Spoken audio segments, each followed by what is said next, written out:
जाएंगे CBU पर निशान पाकिस्तान की जानिब, जहाँ पर जलसे का इनेकाद किया जाएगा और शेर अफजल मरवत जो हैं सीनियर रहनुमा PTI के, वो कारकुनान से खिताब करेंगे। तो कुछ देर कबल जो है यहाँ पर सन्नाटे थे, लेकिन आहिस्ता आहिस्ता लोग यहाँ जमा होना शुरू हुए और अब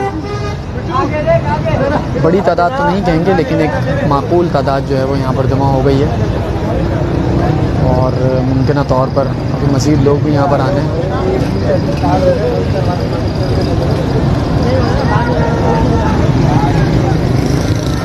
पुलिस भी यहाँ पर अतराफ़ में मौजूद है, लेकिन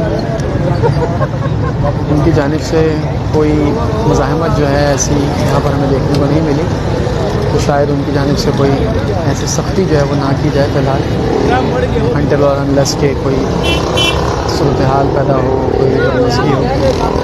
फ़िलहाल कारकुनान तहम्मुल से एक जानिब खड़े हुए नज़र आ रहे हैं। अपना एहतजाज तो नहीं कहेंगे हम, जिस नारेबाजी कर रहे हैं, क्योंकि उनका कोई एहतजाज नहीं है, बस जलसे में शिरकत करने आए हुए हैं।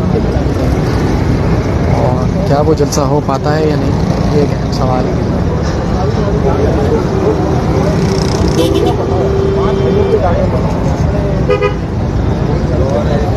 अरे ये भी है ना।